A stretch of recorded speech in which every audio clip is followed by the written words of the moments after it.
والد کافر تھے؟ نہیں جی، حضرت ابراہیم کے والد کافر نہیں تھے، حضرت ابراہیم کے باپ کافر تھے، ان کے ابا کافر تھے.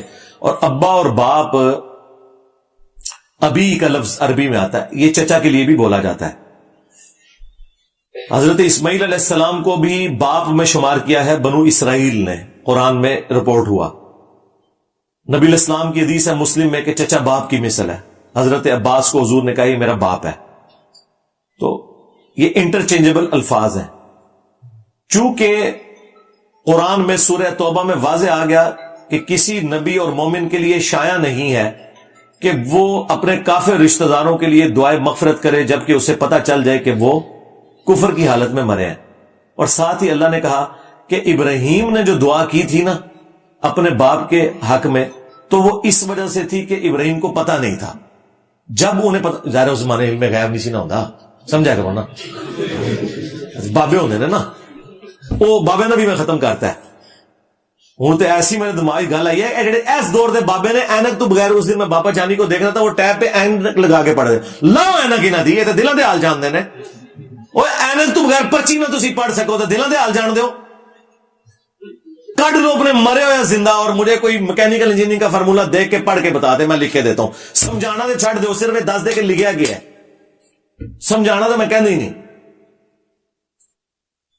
تو حضرت ابراہیم علیہ السلام کو نہیں پتا تھا. اللہ نے کہا جب انہیں پتا چلا تو پھر وہ اس سے پیچھے ہٹ کے انہوں نے برات کا اعلان کر دیا.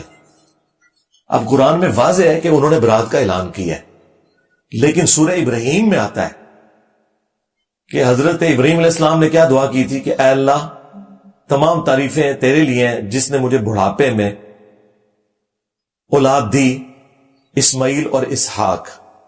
ٹھیک ہے، اور آلموسٹ اس وقت 90+ ان کی ایج ہو چکی ہوئی تھی. اس وقت جا کے وہ دعا کر رہے ہیں، اور قرآن پہلے ہی بتا رہا ہے کہ جیسے انہیں پتا چلا نا کہ ان کا باپ کافر ہے تو وہ اس سے پیچھے ہٹ گئے. کلیئر ہو گیا؟ لیکن بڑھاپے میں جا کے اب دوبارہ تو ان کو اپنے باپ کے لیے دعا نہیں نہ کرنی چاہیے. اگر باپ سے مراد والد ہو تو ساتھ ہی دعا آئی ہے، رب اجعلنی مقیم الصلاۃ ومن ذریتی ربنا وتقبل دعاء ربنا اغفر لی ولوالدی وللمؤمنین یوم یقوم الحساب.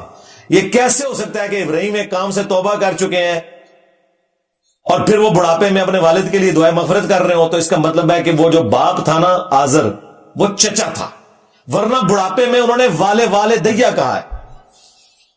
تو اس کا مطلب ہے حضرت ابراہیم کے والد کافر نہیں تھے. اور یہ میرا کوئی اکیلے کا عقیدہ نہیں ہے، امام حاکم نے ایسی روایتیں لی ہیں، امام طبری نے بھی لی ہوئی ہیں کہ ان کے والد جو تھے وہ تارخ تھے، آزر ان کے چچا تھے، اور چچا باپ کی جگہ ہوتا ہے. اور یہی وہ تعویل ہے جو میں نے اس حدیث کی بھی کی ہے مسلم میں، کہ جو ایک شخص آیا تھا، اس نے کہا میرا باپ کدھر ہے؟ تو نبی علیہ السلام نے فرمایا کہ تیرا باپ جہنم میں، آگ میں ہے. وہ روتا ہوا وہاں سے اٹھا، تو جب وہ جانے لگا آپ نے اسے واپس بلایا، آپ نے فرمایا تیرا باپ اور میرا باپ دونوں جہنم میں. وہ جو اکثر بابی پیش کرتے ہیں کہ حضور نے تو اپنے والد کو کافر کہا، سرکار والد نہیں باپ. اور وہ آپ نے کنایا کیا ہوگا ابو لہب کی طرف، کیونکہ ابو لہب بھی تو آپ کا چچا تھا، کفر کی حالت میں مر گیا. تو آپ نے اس کی تسلی کی بات کی، والد کی بات نہیں کی ہے. اور عقل کے اندھوں سے پوچھو کہ جو والد اپنے پیغمبر بیٹے کی پیدائش سے پہلے ہی فوت ہو چکا ہے، اس کے اوپر شریعت کہاں سے تم نے لگا دی ہے؟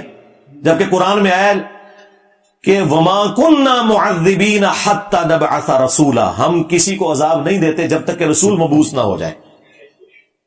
اور قرآن میں آیا لتنذر قوما ما انذر آباؤہم فہم غافلون، اے نبی ہم نے آپ کو وہاں پیغمبر بنا کے بھیجا ہے جن کے آباء و اجداد کے پاس کوئی پیغمبر نہیں آیا تھا.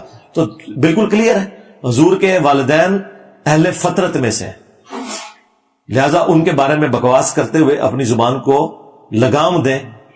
ہم حدیثوں کی تعویل کرتے ہیں کیونکہ ہمیں کوئی روایت مجبور نہیں کرتی کہ ہم قرآن اور سنت کے خلاف کوئی عقیدہ رکھ لیں، جبکہ دوسری طرف تعویل ممکن ہو. تو اس لیے میں نے مسئلہ 98 8 سے 10 سال پہلے اس کے اوپر ریکارڈ کروا دیا ہے. سرکار تسی کے سمجھ دو کہ تسی کو بڑا نویکلا سوال کرتا ہے، 10 سال پہلے تو ویڈیو ریکارڈ ہو چکی ہے. سناؤ.